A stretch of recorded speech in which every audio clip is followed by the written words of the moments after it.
to the atheist why they believe in God. I think the difference would be, the major difference would be like that Christians obviously have the ideology or the idea of the Trinity, right? The Father is the Son of the Holy Spirit, which is kind of debunked or refuted in the Islamic tradition. You're a single. Yeah, so it's a monolithic. One. Yeah, so Allah is an Arabic word. Yeah. Okay. Which literally is al-ilah, which means the God. Yeah. So when we... Sorry, do you mind if we come here? This guy's a bit loud. So, yeah, the God just basically means the God. Yeah. So when we speak, I think there's... Because when I was reading Richard Dawkins's God Delusion, I'm not sure if you've read this. I'm sure as an atheist, you must be doing your own kind of reading. Not everyone's read it, but like... Right, yeah, I know. Right? It's one of the popular works. One of his... I see that he's got two strands of argument. One strand of argument is that he kind of discusses Darwinian evolution as going against religion and the religious narrative, and therefore science is right or Darwinian evolution is right. Well, sorry, mate. Sorry about that. Sorry, and the God thesis is wrong. Another thing he talks about is kind of like the problem of evil. He dresses it up, but it's really the problem of evil. A third thing is this idea, where he says that, okay, let's presuppose that there's a God, but which God is it? Is it Allah, or is it Ram? Is it Ganesh, or is it Shiva, or is it Jesus, or is it Zeus? And then you go into mythologies, right? So these are discussions. But it's important to realize that from an Islamic perspective, when we're talking about a God, we're talking about an entity that was the initiator of all that exists. That's what we're talking about. The ultimate creator, if you will. Now, let me ask you a question. Are you an atheist as well? I would consider myself an atheist, yeah. Why? Let me ask you why. And you're free to ask me the same question. Well, I'd say, not to turn it on its head, I know it's a bit of a cheap way to turn it, but I'd say, why do you believe in a God? Because as an atheist, I'm just an absence of a belief. It's you, as we've established, you believe in Allah, but you don't believe in all the other 3,000 or so gods that have ever existed or ever people have ever believed in. Yes. I just don't believe in one more God than you. All right, that makes sense, and that's exactly what Richard Dawkins says. Those are gods. So you are also an atheist in the sense that you don't believe in those other 2,000. Right, I see what you're saying. So let me try and assess. You believe the normative default position should be atheism. Because it's a lack of belief, and a lack of belief necessitates that should be, you should start off with that neutral position of lack of believing in things. Like you would say that the lack of existence before existence came into being. Everything starts from nothing. For anything to be provable, for anything to be tangible, it has to start at nothing and then be built upon it. If God or Allah were to reveal themselves to me now, then that's absolutely fine. Right. But so built upon absence of everything starts off as atheist. What's your names, by the way? Sorry, I don't say. Bill. I'm Mohammed. Nice to meet you. What's your name? Sam. This is a really interesting argument.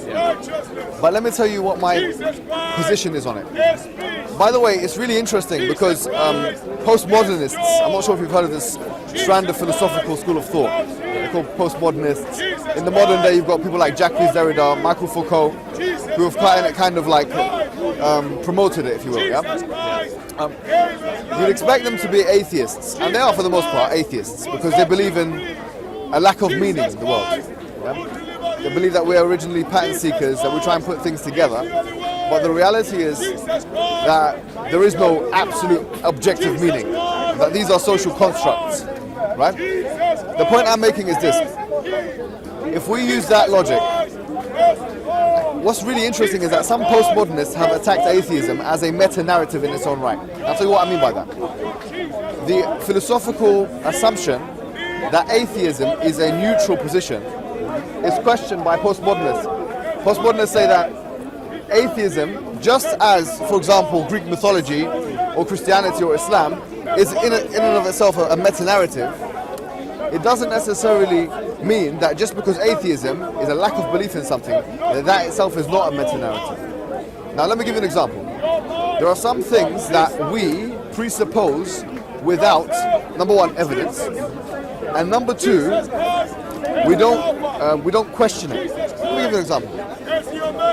Consciousness is one example. We presuppose consciousness. Number two is rationality. Number three is logic. Number four is mathematics. Number five, especially when you're doing things like the scientific method, is the validity of the scientific method itself. Yeah. Number six, when you're speaking right now, when we're speaking, we presuppose time is a past I have a lot of tense. microphones. There you go. What's going on here? You're going to have one. I'm alright, I don't. You sure? Okay. What is the, just out of interest, just what's the... Just they put it up on various websites. like what? We'll give you the links. I don't mind having the links, but like, what is the website? Just out of interest. We just have discussions, and that's why some people don't like them, so they put them online. Simple thing. You've got 4 microphones. Yeah, different channels. Is it all different channels? Yeah. I mean,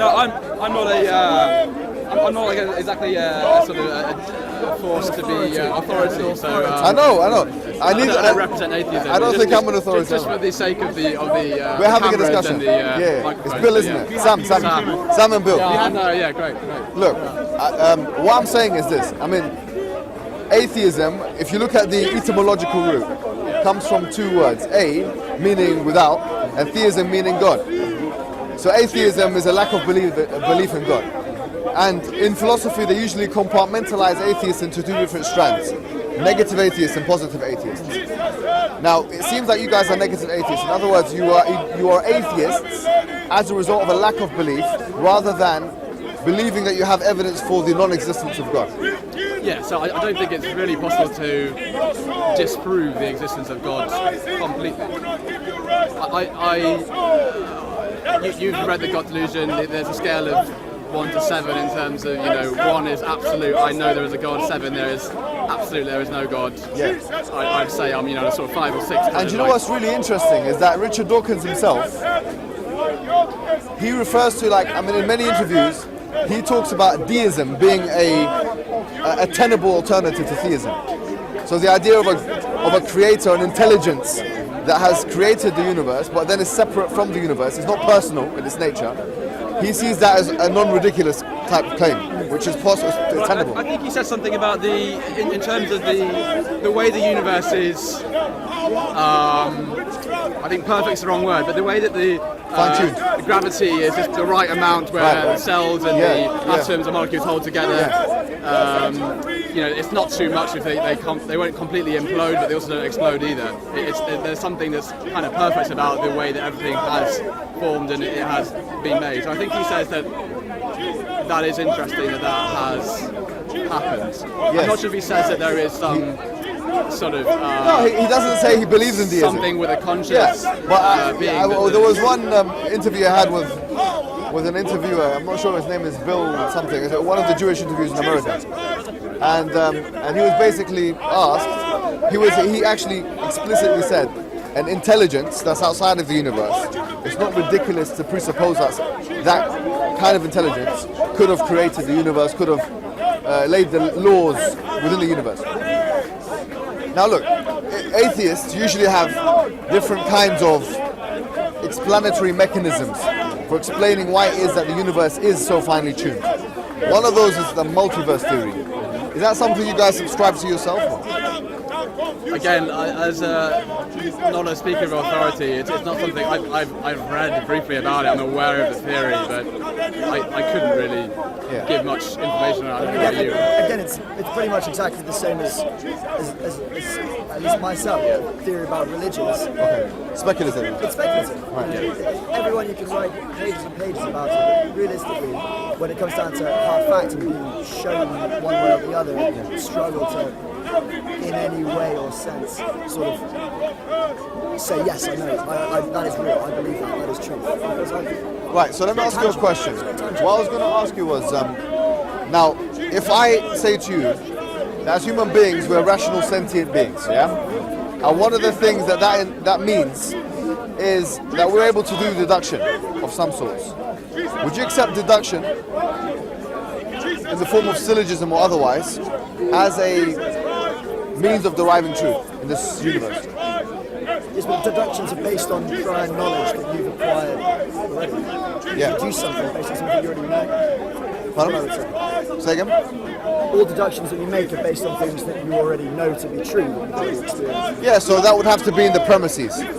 Yeah, okay. Would you accept that?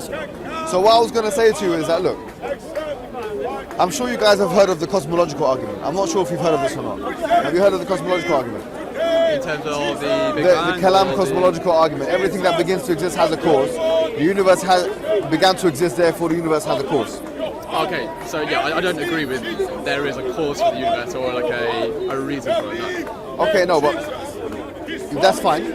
Oh, you mean it's like a trigger, like something No, that actually creates a cause just means an entity, a thing outside of the scope of the universe. I see. So if I say everything that begins to exist has a cause, is that problematic? See, this is where you're getting into the realms of things that I don't think anyone, apart from possibly religious people, pretend to know about. Well, look, Leibniz was. I'm fairly certain that no scientist will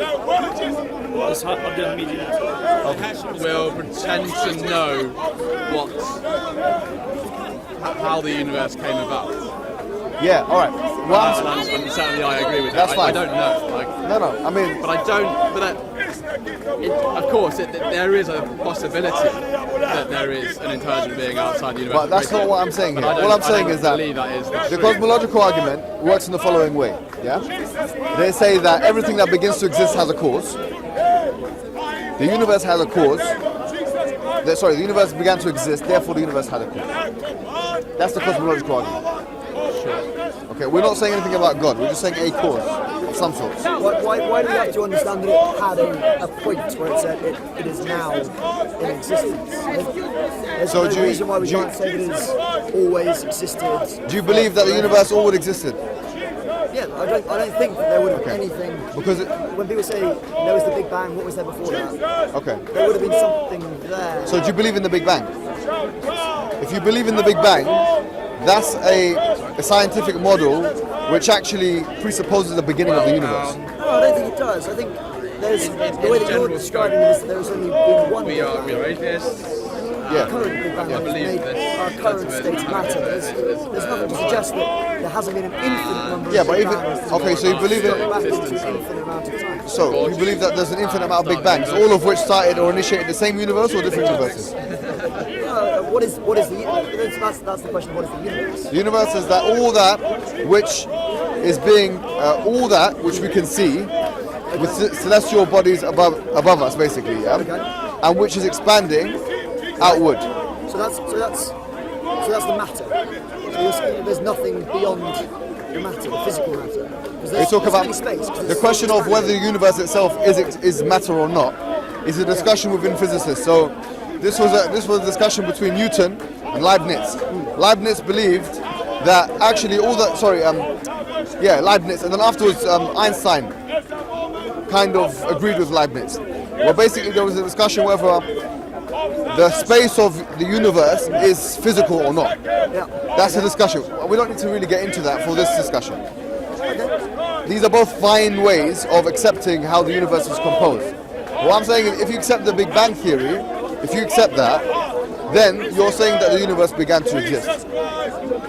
Well, no, because I mean there are theories about the oscillatory. That's what I mean. universe. No, but that's a different amount of It's time. coming and going. Fine. slowly, then it comes I haven't got a problem with those. I'm just saying that if you're subscribing to the Big Bang theory as we know it, Yeah. that there was a singularity and then there's an expansion, Yeah. then you're actually reinforcing the fact that there was a start to the universe. Well, no, because the expansion began. So you don't believe in a cause to the universe? You don't believe in a beginning to the universe? No, I don't believe that. Well, Okay, fine. I mean, no problem. I don't agree or disagree. Fine. What I'm going to do now, Yeah. since you don't agree with a beginning to the universe, Yeah. that's not a problem. Yeah. I'll say this doesn't change anything. I'll tell you why.